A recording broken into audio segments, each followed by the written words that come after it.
Says holidays like 45 degrees Celsius at 7 AM and an ice cold drink that I will absolutely spike with vodka once the clock strikes 12 weeks. Which vlogs, my lovelies, we shall indulge. Because when in Spain, go to town, quite literally speaking, eat and witch our way through Andalusia and Cordoba. So what can you expect to see today? We shall learn why the kitchen witch was considered the most dangerous woman in America back when the Spanish settlers came, and what they plan to do about that. Furthermore, we shall do a little bit of wild foraging in the city, because yes, that is possible, and I tell you how to do it safely and where to look. Of course, then we shall work some kitchen witchery with our newly foraged and gathered materials, and I will share a little bit of my personal knowledge and tips and tricks on how to call in certain energy with food. And since as of next week I'm planning to torture myself with postpartum exercises and dieting again, we shall eat,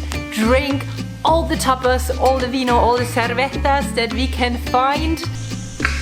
First, before the heat gets any more ridiculous, let's go on a quick morning walk through the parks and see what the local flora has to offer, the little things that hang over garden fences. Vámonos, brujas!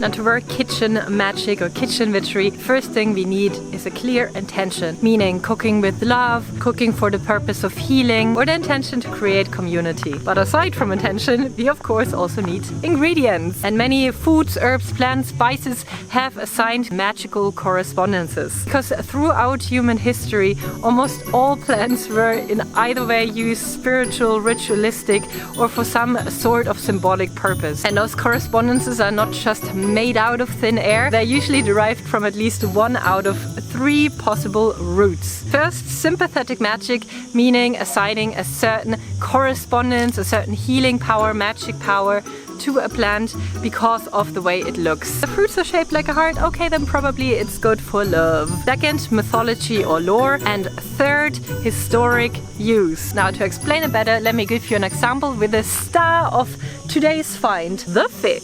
If you hop onto Google and you search for magical correspondences figs, a ton of pretty Pinterest pictures will open up that give you usually the correspondences of love, fertility, male strength, protection, and divination. Now, that's a thoroughly broad field of magical abilities that this little fruit can apparently help you with. Why is that? Now, fertility and love are pretty much obvious at first glance and are a great example for sympathetic magic. When the fig is uncut, it kind of looks like something that rhymes with tea bag, ball sack, and it's filled with a ton of seeds and white milky sap, just like my partner. But yeah, of course, it had to be good for male fertility. The fig tree was even sacred to a rural god of fertility. Priapus, always depicted with a hugest cock. I mean, no idea how he was supposed to like walk or stand because the center of gravity was fairly off. Maybe he would just like a little footstool. Chalices were carved out of fig wood for his celebration, and the fig is also, of course, very much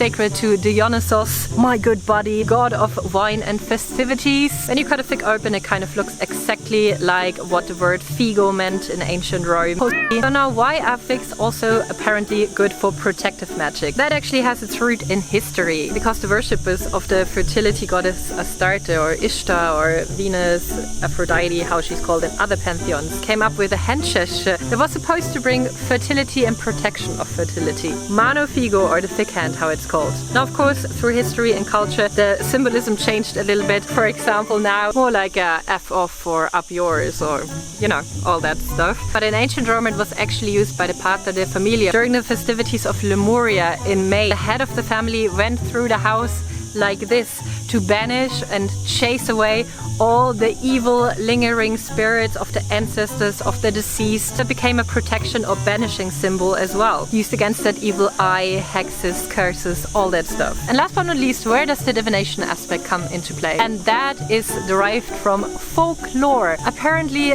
Buddha was meditating under the fig tree, the tree of knowledge and life, when he came to his epiphany, reached enlightenment. See what I'm talking about? And you're stuck. Now you know why the fig is such a versatile kitchen witch ingredient. Of course, you don't have to go with fig's correspondences. It's always fun to know where they stem from, but if you have your own type of associations with a certain ingredient, your own story behind it, memories associated with it, that can create new correspondences for you that you can use then in your magic. There are no rules, there are no laws of nature. You do what feels good to you and what makes sense to you. So in the spirit of burning more calories and enjoying the holidays, we are making a love and lust spell to charm the man of the house. We already know why figs are a great ingredient for that sort of kitchen witchery, and additionally we will also include some rosemary from the garden for that Mediterranean taste, wild local honey to sweeten up the feelings, dates which have been used in kitchen, spell and ritual as an aphrodisiac since centuries, blue Spanish cheese because that is a bomb flavor combo, and some walnuts for the crunch. And what are we witching up? A Coca, a type of flatbread from the northern region of Spain, mainly eaten in Catalonia, Aragon and Valencia. The name derives from the Dutch cook for cake and swept over during the time of the Carolingian Empire. Now, don't let the name fool you. This Spanish-style pizza is not only eaten sweet, but has both sweet and savory varieties that will differ from region to region. The most famous sweet one is probably Coca de San Juan, prepared and eaten during the summer solstice and consists of a sweet yeast dough, custard and dried fruit. We are going for a flavor mix here, somewhere between sweet and savory. The perfect snack for a lovely summer's evening in the patio with a glass of crisp white or heavy red. As always, you find the exact ingredients in the description box underneath the video. So, spells around love are my favorite to witch up in the kitchen, and I mean no surprise here, right? Women, food and temptation have been a theme since early on. Just think of Eve and her apple, that little kitchen witch.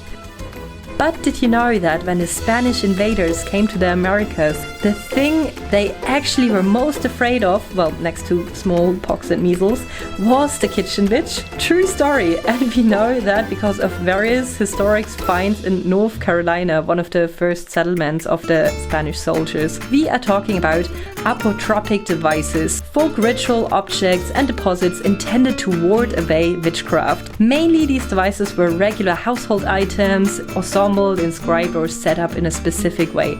In this case, it was a piece of check plate armor, hidden in the structure of a dug-up kitchen. These type of ritual concealments are very common in folk witchcraft. Hereby, a symbolic artifact with an assumed magical purpose is hidden within the structure of a building, mainly to ward and protect and sometimes to call in blessings. So why did presumably a Spanish soldier that was stationed at this fort place a part of protective armor in the kitchens? Well, the theory is that the Spanish had quite a bit of male anxiety about women's labor, especially the domestic labor associated with food. Spaniards and other Europeans believed that wild women regularly used enchanted food to entrap or punish male victims. And nowhere were fears of bewitched food more pronounced than along the frontiers of colonial America, where indigenous women usually prepared meals for Spanish men as wives, servants, and concubines. And since these women literally had no place of power in that world and society, maybe they did do a bit of kitchen witchery through their cooking. Kind of makes me think of the movie The Help now. Love that chocolate cake scene. Anyways, just a bit of magical history and we are already done cooking. Yay! Now, as a kitchen witch living in the countryside, I am usually spoiled with options for fresh fruit, veg, kitchen witch ingredients, farmers markets almost every day, little homesteads where you can just buy fresh produce, just strolling out of the garden gate and gathering all the fresh earth my little witchy heart desires. And of course, come August, you almost have to hide from all your elderly neighbors that want to give you yet another zucchini. Honestly, I'll leave your zucchini recipes down in the comments because I always end up with way too many. I don't even know what to do with them anymore. But when you live in a city, you are surrounded by magical ingredients. 2 container of windowsill gardening, vegan markets, supermarkets that have a much wider array of things than in the countryside. Living in a city doesn't mean that you cannot forage or gather free ingredients. Just have to know where to look. A lot of places will have community gardens or community plots where you with other people can garden or take certain plants that are growing there. The bigger botanical gardens might offer herb harvesting, or you just go to the local greenery, to the park. So especially when on holidays or in a new city, that's a perfect way to acquaint yourself with the local flora, have a stroll, see what you can find, maybe something that's very different from where you live that inspires you for some local kitchen witchery. And I mean, while having a little sit down in the park, no one will stop you from also admiring the local fauna. This is how we do this. In one way, I'm yours. As long as you keep a few simple rules in mind. Only harvest a little bit. Always leave some for the animals, for the other people, and to not stress out the plant too much. Second, never harvest next to pollution, meaning a very busy street, maybe a factory or something similar. That is, of course, if you want to eat it. Personally, if I just use it for smoke plants or for some sort of other witchcraft, I will still take that. Up to you and what you think it energetically holds. Look up rules and regulations in your area. If something was specifically planted there, especially flowers, the likelihood of you being allowed to pick that are very slim. But if it's just growing semi-wild, then probably you can take a little bit. Make sure you know if it's sprayed with any toxins, pesticides, what your city is doing to the things, if they are safe to eat before you pluck them. No hand-to-mouth picking in the city. First, wash everything you gather. Everything that hangs over the garden fence is public property. That is not real law, that is Beck's law. However, it really makes sense to look up garden fence laws in your country because some countries exactly allow that you pick something that is just over the property line, other countries not so much. So inform yourself because sometimes you can find real treasures there. And now time for a short rehydration break while our tiny magical bartender mixes us Abuleas refreshing summer drink 2022. Also, this is your reminder to get up and get yourself a water. Vamos! Because when I last checked, the thermometer read Satan's balls. Pero en serio, you can literally cook on the street without a stove here. So for the sake of staying moist and juicy, drink up. Anyways, this tiny kitchen witch in training is blending up a gazpacho, something I drink every day when I'm here. By the way, in Spain, where it originates from, it is indeed drunk from a glass like a veggie smoothie and not like often done in other countries, eaten with a spoon like some fancy cold soup. The Spanish cold tomato soup stuff is called salmorejo. Salmorejo, oh my god, a German accent, and contains way more bread.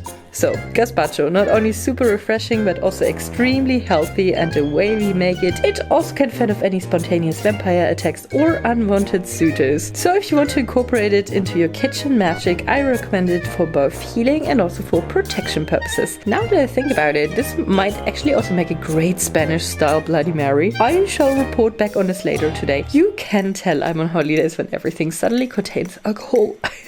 Anyways, as you see, easy peasy tomato squeezy, blend it all up, let it sit in the fridge and enjoy when your face starts running off from all the sweat.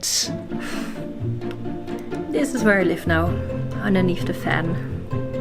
had my third shower of the day, and I really wanted to show you so much more: the ritual use of olive oil, going thrift shopping for Spanish kitchen witch gadgets, all that jazz, but it's honestly just too hot, and all I want to do is sit on a little terraza and be sprayed with that mist stuff that is supposed to give you a sense of coolness. So yeah, change of plans. I'm going to show you that next week, and we are now going for some tapas. Vámonos.